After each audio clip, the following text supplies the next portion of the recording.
Shalom saudara-saudara yang diberkati Tuhan. Selamat semangat, semoga sehat semua. Di pagi hari yang penuh dengan berkat ini, kembali lagi kita bersyukur dan memuji Tuhan dalam doa dan firman-Nya, karena anugerah kasih-Nya yang tak berkesudahan di dalam hidup kita. Saudara-saudaraku, sebelum kita mendengarkan bacaan renungan pagi hari ini yang berjudul Melawan Penggodaan, yang ditulis oleh Ellen White, kita akan mengikuti bacaan beberapa ayat dari Alkitab serta penjelasannya secara singkat.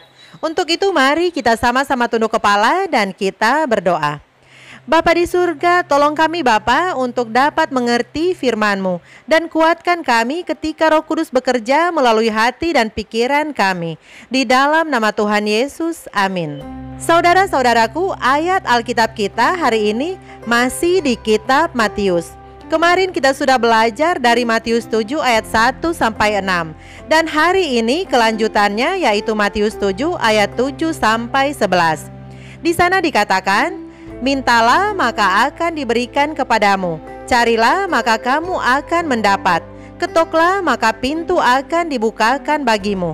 Karena setiap orang yang meminta menerima, dan setiap orang yang mencari mendapat, dan setiap orang yang mengetuk baginya pintu dibukakan.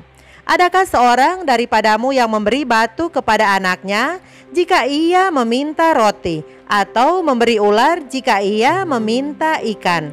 Jadi, jika kamu yang jahat tahu memberi pemberian yang baik kepada anak-anakmu, apalagi Bapamu yang di sorga, Ia akan memberikan yang baik kepada mereka yang meminta kepadanya.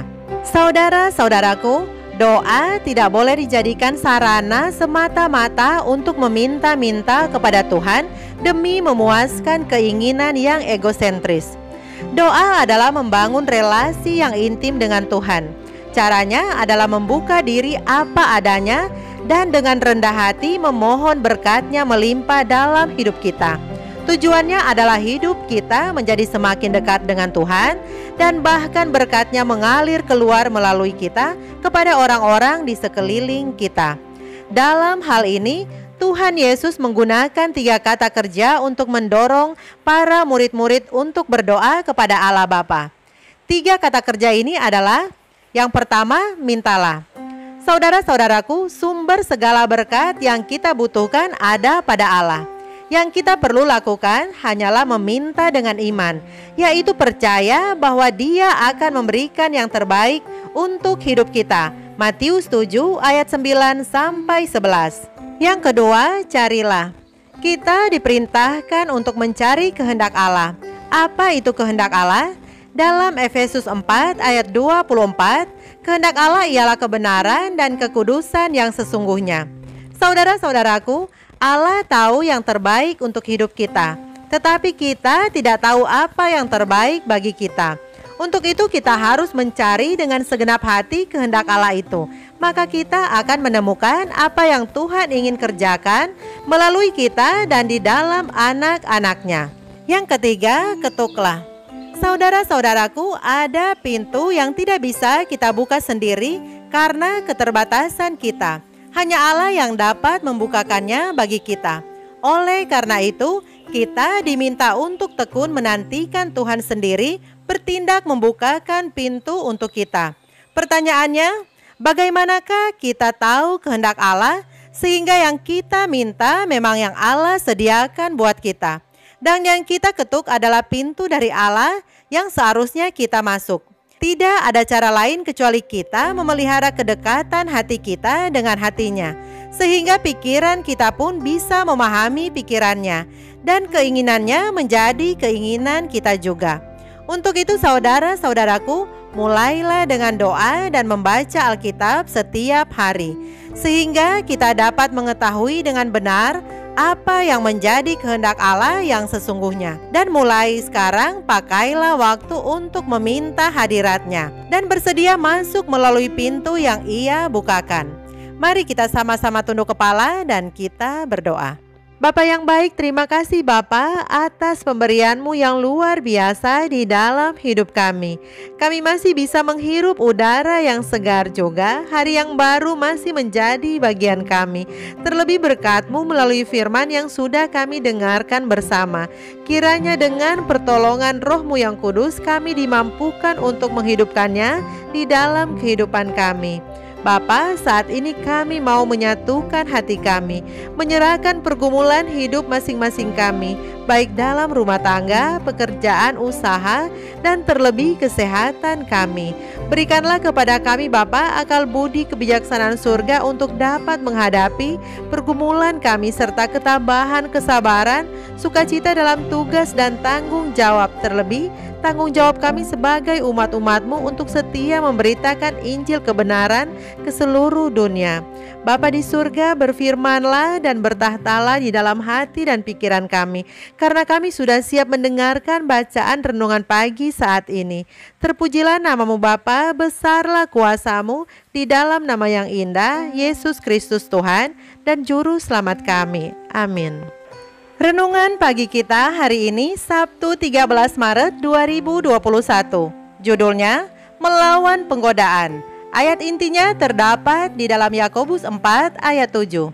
Karena itu tunduklah kepada Allah dan lawanlah iblis, maka ia akan lari daripadamu. Saudara-saudaraku, iblis masih tetap datang dengan segala penggodaannya kepada anak-anak manusia. Ia menggunakan segala macam cara yang ada padanya untuk menyembunyikan dirinya dari pandangan. Maka inilah sebabnya begitu banyak orang tidak mengetahui segala tipu dayanya.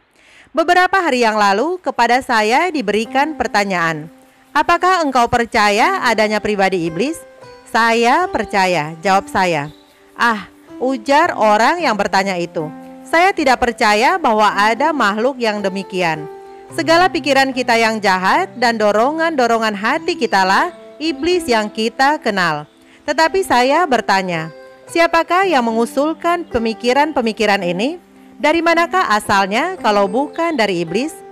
Sebagaimana pastinya kita mempunyai juru selamat pribadi, kita pun mempunyai seteru pribadi, kejam dan cerdik, yang selalu mengawasi langkah-langkah kita dan bermufakat jahat hendak menyesatkan kita. Ia dapat bekerja paling berhasil dengan jalan menyamar. Di mana saja pikiran dipelihara bahwa ia tidak ada, di sanalah ia paling sibuk. Bila mana kita paling sedikit menyangka kehadirannya, ia pun sedang memperoleh keuntungan atas kita. Saya merasa gentar kalau saya melihat begitu banyak orang-orang muda yang menyerah kepada kuasanya, sedang mereka tidak mengetahuinya. Kalau kiranya mereka hanya melihat bahayanya, mereka akan lari kepada Kristus, perlindungan orang berdosa itu. Hendaklah kamu bertujuan menjadi pelajar-pelajar yang setia dalam sekolah Kristus. Belajar setiap hari untuk menyesuaikan hidupmu kepada teladan ilahi itu. Tunjukkanlah wajahmu ke surga dan desaklah kesasaran untuk pahala panggilanmu yang tinggi di dalam Kristus Yesus. Ikutilah perlombaan Kristen itu dengan sabar dan atasi segala penggodaan yang akan datang kepadamu. Sehebat apapun itu, lawanlah iblis, maka ia akan lari daripadamu.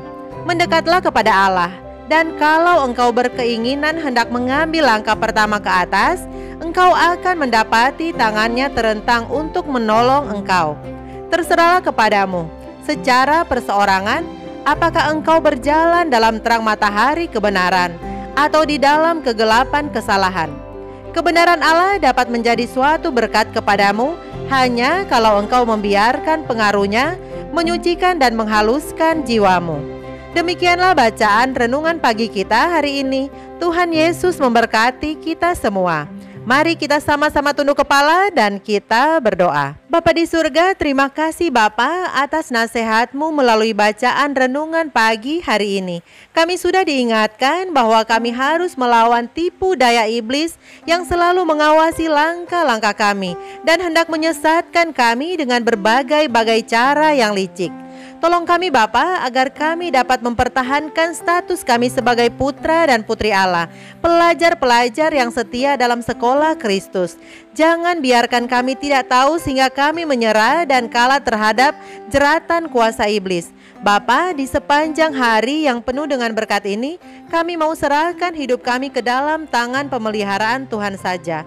Kehendak-Mu yang jadi dan bukan kehendak kami. Di dalam nama yang indah, Yesus Kristus Tuhan dan Juru Selamat kami. Amin.